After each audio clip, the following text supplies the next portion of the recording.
Bon, ben, nous sommes à l'exposition, au deuxième solo de Joël Rosalie Baya, qui s'intitule Floraison. Donc, avec un peu de chance, selon le montage, ça c'est l'image d'introduction de cette émission. Joël Rosalie Baya, on va vous rencontrer dans pas longtemps pour une interview un peu plus étendue. Mais grosso modo, hein, cette exposition, si vous deviez peut-être la résumer un peu, elle dit quoi sur vous et sur votre parcours? Alors, elle dit mon évolution en tant que personne, en tant qu'artiste, en tant que, voilà, que plasticienne. Euh, j'ai osé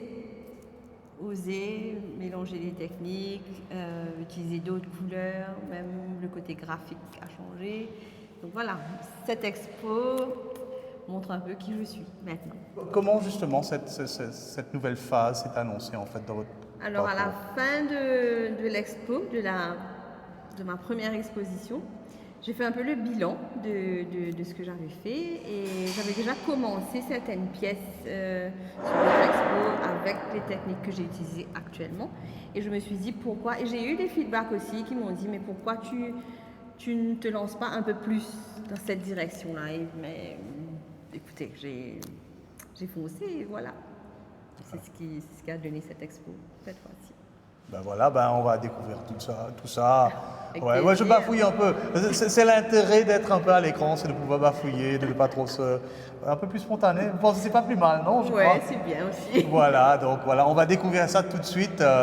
Voilà, un peu à la traditionnelle, comme il est de coutume dans cette émission, mais peut-être un peu aussi par des petits ins and outs qu'on a enregistrés au téléphone avec la lumière qui fluctue. Mais c'est pas trop grave. L'important, c'est voilà, De voir ce qu'il y a de ici. voir ce qu'il y a autour, et justement, Exactement. voilà. Exactement. Bon, on va y aller pour l'intro classique. Bienvenue pour cette nouvelle édition du magazine Les Grandes Lignes. C'est la phrase habituelle, vous la connaissez. Mais surtout, nos meilleurs vœux, c'est le plus important. Nous voilà repartis donc pour cette nouvelle année 2026 que nous vous souhaitons haute en couleurs et remplie de fraîcheur. Petit flashback avec Joël Rosalie Baya que vous venez de rencontrer à l'instant pour une incursion dans sa deuxième expo solo, Floraison, qui se tenait à Imaya, Phoenix, du 21 novembre au 5 décembre de l'année 2025, qui vient tout juste de prendre fin.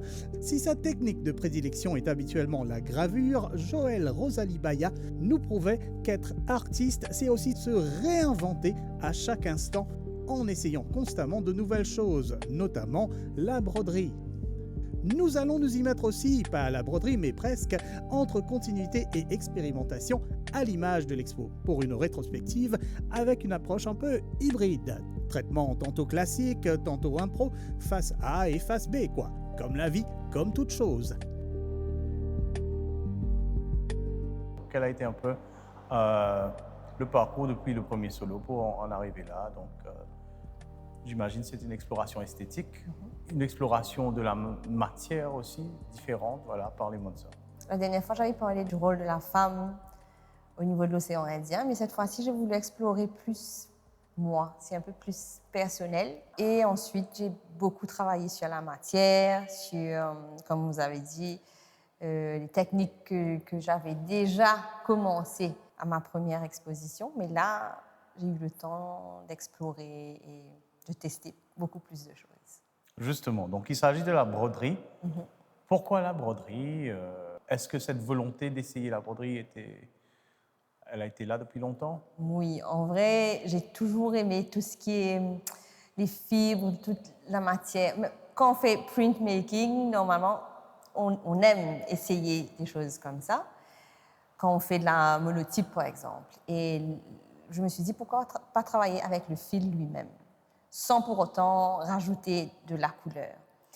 Et j'ai essayé, mais la gravure, je ne peux pas lâcher. Donc, du coup, j'ai essayé d'assembler les deux. Et c'est deux techniques quasiment opposées. L'un qui laisse des traces et l'autre qui vient recoudre ensemble, remettre les choses ensemble. Et j'ai trouvé que ça marchait très bien. Et voilà.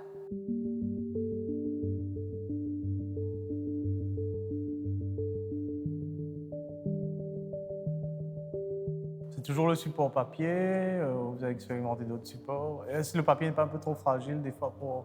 Alors ça, il y a eu beaucoup d'accidents, il y a eu beaucoup de tests, allons dire, sur papier, mais beaucoup sur tissu aussi. J'ai essayé les deux. Et il y en a, certaines œuvres, vous allez voir, il y a les deux.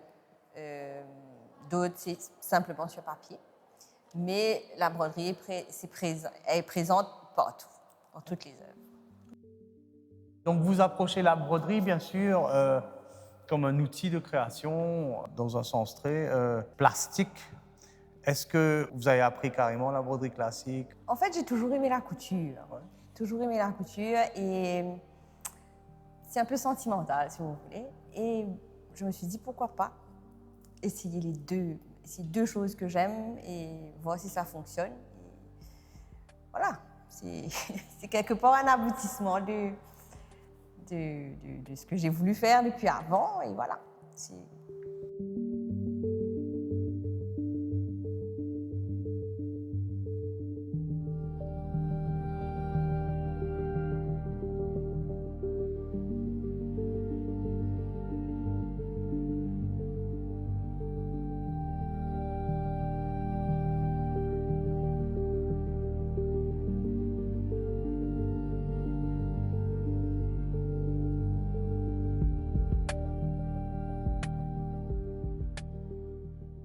Joël, on profite un moment, donc le cadreur est en train de prendre des images de l'exposition.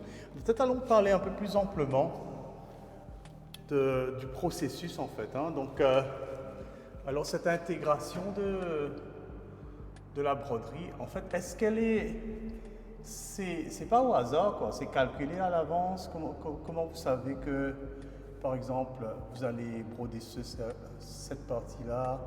Voilà, est-ce que c'est au feeling ou quoi? Certaines pièces, c'est au feeling, mais d'autres, c'est calculé par rapport aux couleurs que je vais utiliser en fond déjà. Mais pour les pièces où c'est en noir, là, c'est souvent au feeling. Ouais. Et le choix des couleurs aussi, c'est sur le moment où vous définissez déjà peut-être les... Quand je vais sur une série, comme si une série de couleurs que j'ai envie d'utiliser, bien sûr, il faut les mettre un à côté de l'autre et puis voir qu'est-ce qui va avec quoi. Donc, c'est pas au hasard. Ça, c'est pas le hasard. C'est quand même un peu réfléchi. Ouais.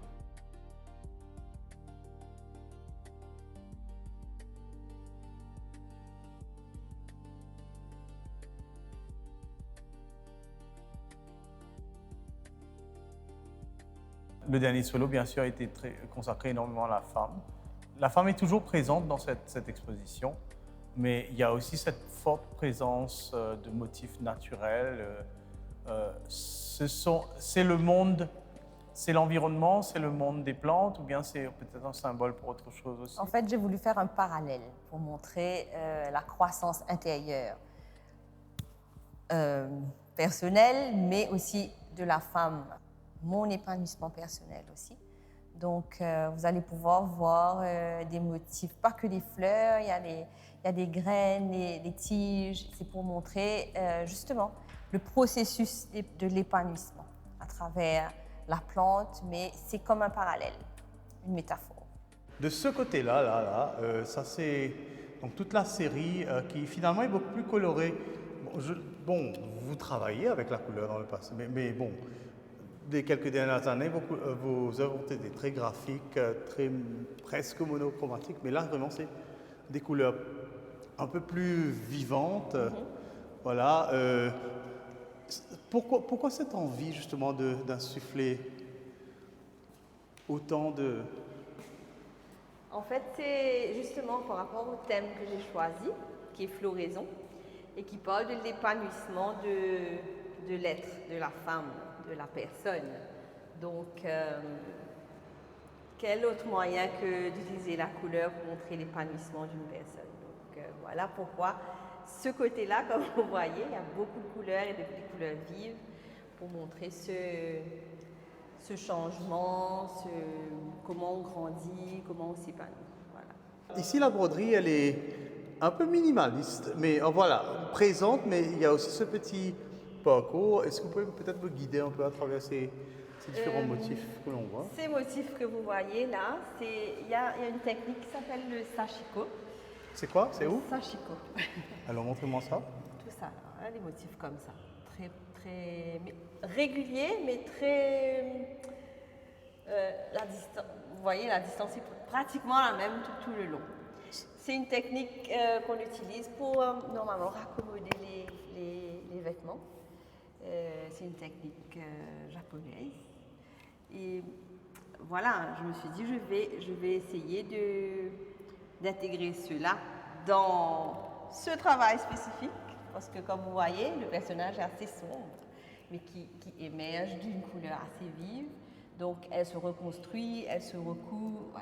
Voilà pourquoi j'ai utilisé ce genre de point sur ce travail. Et le sashiko, c'est conçu pour être visible ou caché ou... En fait, cacher, quand on dit raccommoder quelque chose, c'est-à-dire on essaie de réparer quelque chose qui a été déchiré ou autre pour le rendre utile à nouveau. Donc voilà. Parfois, les fleurs tendent aussi justement vers des choses plus symboliques. Il y a des géométries dedans. Est-ce que ce sont des choses qui vous intéressent? Une sorte de géométrie, je ne sais pas trop, pas sûr.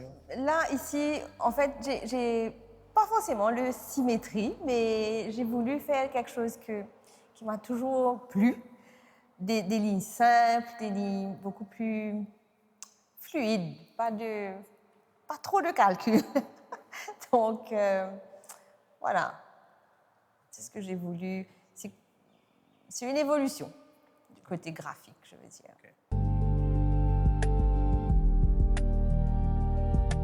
Donc, sur pas mal d'œuvres et sur tous les portraits de femmes, donc il y a ce côté très prononcé de lignes claires, blanches, d'absence sur une surface foncée en fait. Mais par exemple, les portraits de femmes, voilà, c'est des fonds très noirs et les lignes très claires. Et donc où j'imagine on a enlevé le... C'est ça. Alors pourquoi cette esthétique-là? Vous avez toujours favorisé cette esthétique ou bien c'est vraiment une nouvelle expérimentation? En fait, la linogravure nous offre cette possibilité-là de graver l'image et d'enlever et de créer l'image sur la surface. Donc, j'ai exploré ça. Et bien sûr, j'ai joué beaucoup avec les couleurs. Vous allez voir beaucoup de noir présent, mais cette petite touche de couleur-là ramène quelque chose de vivant et de... Voilà. Les lignes blanches, justement, ça rend la personne dans l'image présente.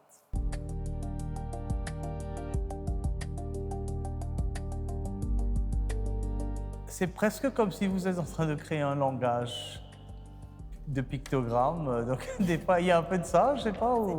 En fait, moi, ce que j'ai voulu faire à travers cette expo, c'est créer un langage entre la linogravure et la broderie.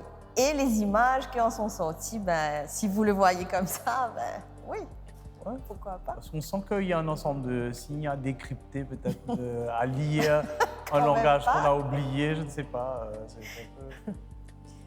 Peut-être inconsciemment, hein, je ne sais pas. Voilà, c'est sorti comme ça. Alors ici, il y a ce gros fil là, mais voilà, mais pas simplement ce gros fil. Alors est-ce que c'est une technique, c'est quelque chose que vous avez inventé? Un gros fil qui est lesté par d'autres fils là, comme ça? En fait, ça c'est pour faire le outline, pour que le personnage ressorte plus du fond, qui est quand même assez dans le fond, c'est coloré, mais après il y a d'autres fleurs qui viennent dessus. C'est pour que le personnage soit beaucoup plus visible. Et c'est une technique qui a un nom Non. Donc vous vous permettez des fantaisies quand même, bien sûr. De vous inventer. Mais bien sûr, je ne suis pas... C'était l'exploration, c'était enjoyable comme journey, si vous voulez. Ouais. En fait, c'est ça. Donc, on ne s'impose pas de limites. On expérimente. Et c'est aussi fun que la gravure, finalement. Vous pensez ça donne c'est un peu plus technique quand même. Hein, c'est minutieux. Ça doit être bien... C'est quand on va broder, on sait qu'on va rester dessus pendant des heures parce qu'il il faut faire bien attention, surtout quand on brode sur du papier. Hein. Ouais. C'est beaucoup plus demanding, ça demande beaucoup de concentration parce que le papier peut se déchirer. Mais en travaillant avec les fils et tout ça, c'est intéressant. Ça. Ouais. Bon, il y a un peu de fluctuation de lumière, donc vous êtes en train de... Voilà, on va vous surexposer pour ne pas trop avoir cet effet-là. En fait, voilà. Malheureusement, vous savez, en téléphone, ça génère ces trucs-là. On va essayer de se peut-être positionner différemment. Non. Cette exposition, beaucoup de monochromatique. Après, toute cette façade-là, c'est beaucoup plus vif, beaucoup plus coloré. Ce sont des œuvres qui ont été produites dans la même période ou bien c'est deux phases? Deux phases. Tout le côté coloré, c'est tout ce qui a été expérimentation et les couleurs assumées, pour justement montrer comment on s'assume en tant que personne en devenir. Et quand ça c'était acquis, je me suis dit maintenant je vais me tourner un peu vers autre chose et tout en gardant la même ligne, comme si même idée. Après, voilà, vous allez voir, il y a un peu l'absence des couleurs dans l'autre partie, mais c'est la même thématique. Là, on est mieux et c'est le bleu. Vous utilisez ce bleu-là en général ou bien c'est peut-être une première? Non. Non, c'est pas une première. Okay. J'ai beaucoup utilisé du bleu avant dans mes autres œuvres. Ce même bleu-là? Peut-être pas le même. Ça aussi, ça a changé un peu. Peut-être pas le même. Moi, ça a toujours été des couleurs terre, des couleurs rouges, dans des tons comme ça. Mais là, comme vous l'avez remarqué, c'est plus des couleurs vives, des couleurs plus solaires, si vous voulez. Ok. Un solaire. C'est un joli clin d'œil en fait. C'est à une exposition ici dans le passé.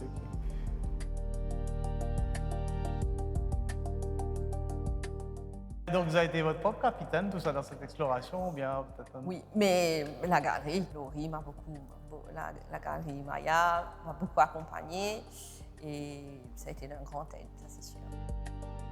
Des fois c'est important d'avoir ce petit... Oui, certainement. Et le regard extérieur aussi, c'est important, son travail.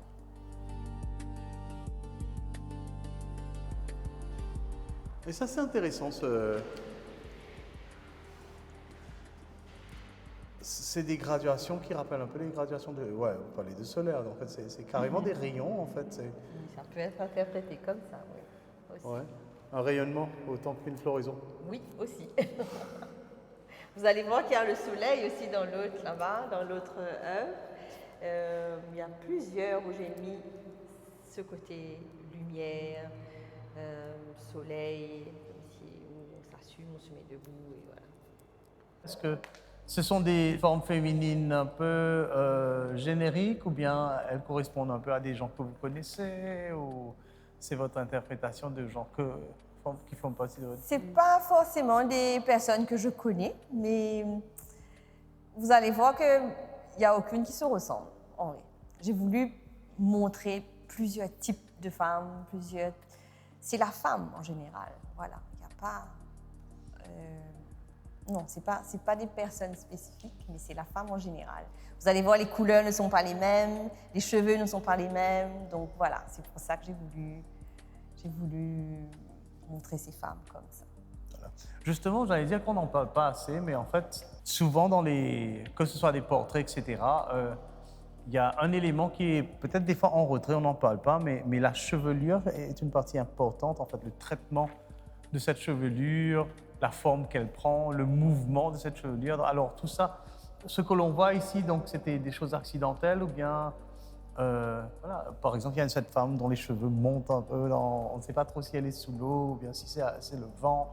Donc, je ne sais pas, est-ce que vous aviez une attention particulière pour les chevelures? En fait, oui. Vous allez voir, je viens de le dire, vous allez voir, les couleurs ne sont pas les mêmes, les formes ne sont pas les mêmes. J'ai voulu montrer une certaine liberté à travers ces cheveux qui volent au vent, ou les cheveux d'une couleur orange. Je veux dire, c'est la liberté, quoi. d'être qui nous sommes. Voilà. Voilà. Ben voilà, tout est dit. Expérimentation, découverte de nouvelles choses et découverte de soi pour Joëlle Rosalie Baya à travers Floraison. Vous aussi, nous vous souhaitons de fleurir, voire de fructifier en cette année naissante. Que le destin vous soit clément et que vos circonstances soient propices à la création et à la découverte de belles choses. Bonne année 2026 à toutes et à tous. Attendez-vous à du changement, comme il est toujours bien d'en avoir, mais attendez-vous aussi à notre fidèle présence sur la multiplicité de vos écrans. A plus, restez en ligne.